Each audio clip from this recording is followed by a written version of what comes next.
CMO रे बैठक बही त्रुटि को नहीं गुरुत्वपूर्ण बैठक मुख्यमंत्री कार्यालय रे बसिला बैठक गणशिक्षा मंत्री नित्यानंद गंड उच्च शिक्षा मंत्री सूर्यवंशी सूरज एवं मुख्य शासन सचिव अनुगर्गों सह वरिष्ठ अधिकारी माने बैठक उपस्थित थिले। त्रुटिपूर्ण पाठ्यपुस्तक प्रसंग सह रेभेन्सा विवाद प्रसंग रे मध्ये आलोचना होइतिला। बड़ कथा हेउछि बही आरंभरू बा सूचीपत्र पूर्वरु वंदे उत्कल जननी और आम जातीय संगीत लेखा होइछि। वंदे उत्कल जननी रे घन घन वनभूमि को घन वनभूमि लेखा होइतिबा बेले जातीय संगीत रे उत्कल बनाना मध्ये भूल रहिछि। एथिबाई मुख्यमंत्री मोहन चरण माझी खेद प्रकाश करिसेंती।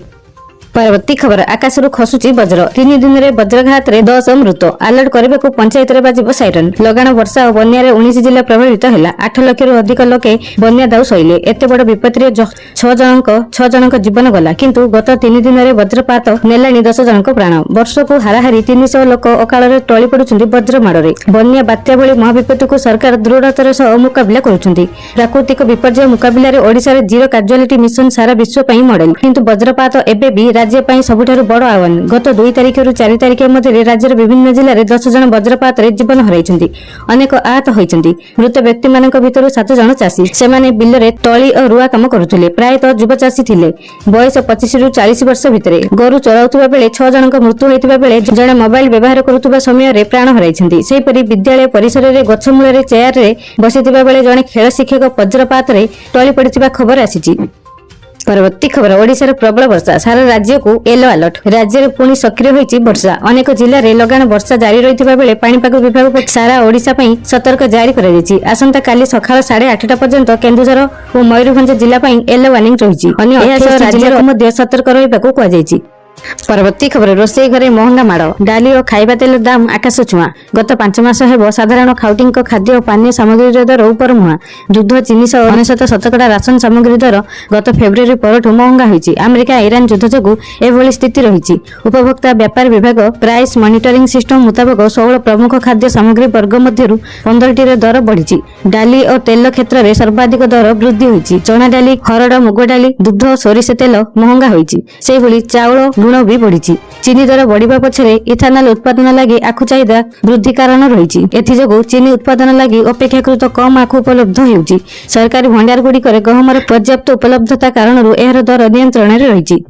परवर्ती खबर जेल परे राजपाल को आउ एक बड़ झटका संपत्ति नीलाम करिबो बैंक। बॉलीवुड कॉमेडी अभिनेता राजपाल यादवଙ୍କ ପାଇଁ समस्या बढ़िबारे लागिछि। जुलाई 10 तारिख रे दिल्ली हाईकोर्ट तांको चेक बाउंस मामला रे दोषी साब्यस्त करी जेल दंड सुनाइथिले। एबे अभिनेता को आउ एक झटका लागिछि। 16 कोटी टंकार ऋण परिशोध न करिबा कारणरु सेंट्रल बैंक ऑफ इंडिया तांकर दुईटी संपत्ति नीलाम करिबाकू जाउछि। बैंक उभय संपत्ति को निज कब्जा रे नैछि जहा ऋण नेबा समय रे बंधक रखा जाइथिला एवं सेप्टेम्बर 9 रे नीलाम पई स्थिर करिछि। नीलाम हेउथबा दुईटी संपत्ति मध्यरु गोटे शाहजहानपुर कचाहारी रोड रे अवस्थित अन्यटी बांद्रा एवं बांद्रारू कुल्ला कॉम्प्लेक्स अंचल रे अवस्थित। रिपोर्ट अनुसार एई संपत्तिर मूल्य प्राय 3.19 कोटी हेबो बोली आकलन करा जाउछि। परवर्ती खबर जेन जेड को बड़ उपहार देले विजय कले बड़ घोषणा। तमिलनाडु रे टीवी के सरकार 2026 रु 27 आर्थिक वर्ष पई प्रथम बजट विधानसभा रे उपस्थापन करिछि।